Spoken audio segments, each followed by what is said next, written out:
So today is test day. You can't enter without your mask because, Coronavirus! This is the most horrendous exam ever. And they take a picture of you. This is literally a mugshot. Hello everyone, my name is Shaznation, and on this channel I do fashion content, lifestyle, some beauty here and there, and vlogs, which are all to be coming soon because this is just a new channel and we are still growing as a family. But aside from that, this video is going to be entirely about my NCLEX vlog experience. It was the most dreaded day in history. They're about to test you on life and death situations. They're about to test you on whether you can take care of patients. They're just about to test your competency as a nurse. But yeah, without further ado, let's go.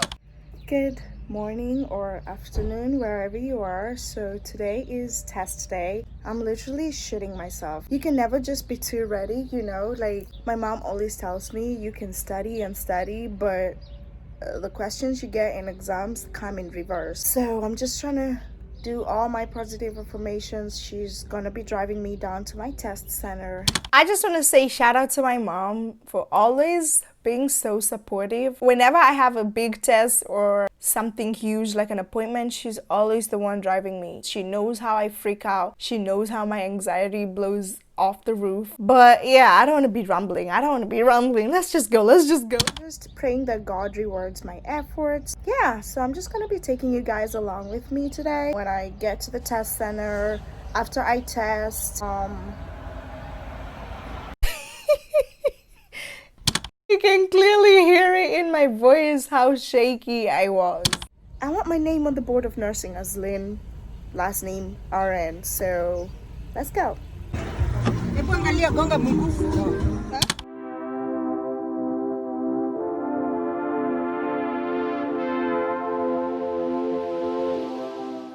How many minutes?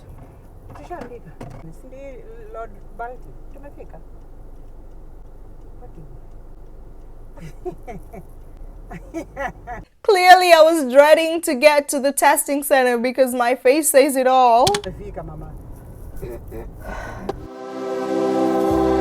I could see this through. I could wait another night. One more night, one more night. I got my mask on.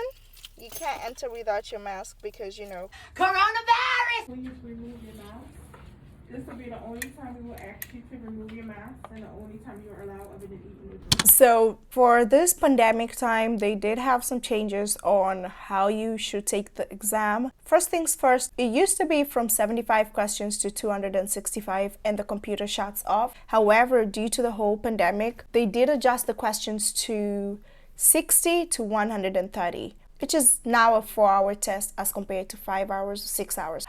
Yeah, but it was definitely uncomfortable having to stay with a mask throughout the whole testing. You can imagine someone there for 4 hours with a mask on.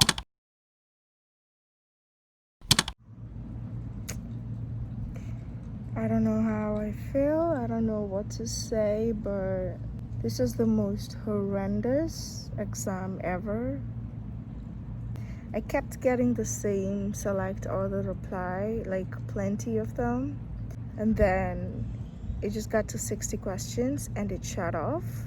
It's either I did really, really bad or I did good, but the anxiety right now is through the roof. This is a computerized adaptive test. And what that means, any number from 60 going to 130 questions, the computer is going to shut off depending on how you're doing. If you're trending up the passing standard and the computer has already determined that, yep, this person is already competent, we don't need to give this person more questions. Or it can also be the other way around, that no matter how many questions we give this person, they're not going to trend up the line. They're not going to meet the passing standard. When I walked in there, I wanted to have the mentality that I'm going in there to do the complete 130 questions, because as much as people always want the computer to shut off with the minimum number of questions, it does not determine your license. It's just the same thing as graduating with an honors or someone with all A's and someone with C's. We are all graduating from nursing school. It's the same thing with the exam. No matter if your computer shuts off after 4 hours, after you've done all the questions and you still pass,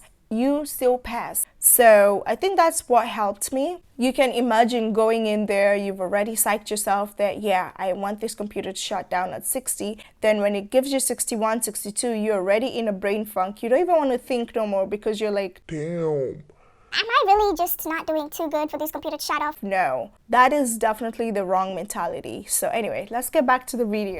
I'm gonna try my best not to do the Pearson view trick because that's just gonna worsen my anxiety. So the Pearson view trick is when you can go on to pearson.com where you register to take this exam and you try and put in your payment details again as if you're registering for another test. So when you input your payment details and it goes through, apparently that's the bad pop-up where you do not get the good pop-up which says our records indicate that you've already taken this exam. I did not attempt to do this time around. My mom was like, acha kuchanganya computer, wacha computer yenyewe itakupea results when they are ready. Right now we just have to wait and see. Have you ever studied for something and then you just get questions that you never saw? Like when I saw my computer just shut off, I was I really just wanted to go to the bathroom and just diarrhea. As much as I've studied, as much as I have prepared myself, you can never be too ready. So being that I studied so hard for it, the exam was not even hard. It was just too vague that you question yourself a lot. You're like, did I answer this right, or are they just trying to get me with this question? And when you're constantly overthinking, now you're going to constantly answer those questions incorrectly. And the thing with the NCLEX, you can never be too ready. You can never finish reviewing your notes or whatever resource you're using and then finish and you're like, Okay, I got this. Okay, I think I am 100% ready. no.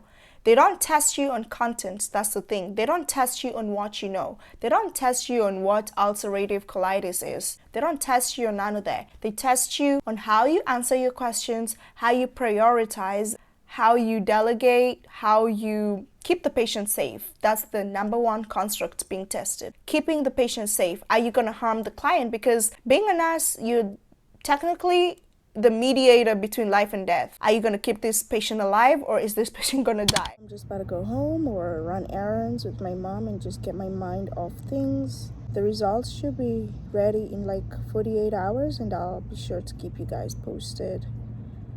This is literally the roughest I've ever been. Like, oh my gosh, I did not care about how I looked today. And they take a picture of you, so I'm pretty sure I looked... This is literally a mugshot. Hey guys, well, I am back home now. As you can see, I'm literally just stuffing my face and about to watch some Netflix or something just to kind of relax me. I've been on Reddit reading some forums. Let me sit you guys right here so I can talk to you. I was on Reddit just reading forums of people whose computer shut off at 60 questions and how they felt. The 60th question I got was select all that apply, you know, the dreaded question, the most dreaded question in nursing school. You know, when you walk out of there, you're sick to your stomach. Personally, me and my family have this belief whereby when our left eye twitches, it means that, you know, you're going to receive some bad news. So the whole morning after I took my shower, I was dressing and then I felt my left eye kind of twitching. So it just kept going, kept twitching. Even when I'm taking the exam, it was still twitching. Then it got to a point, it just stopped after like 15 minutes and I got the Pearson email that Now that I've finished the NCLEX or completed the NCLEX, then my right eye started twitching. My right eye symbolizes that I'm about to get some good news, but I'm not trying to dwell on the beliefs, but I am hoping for the best.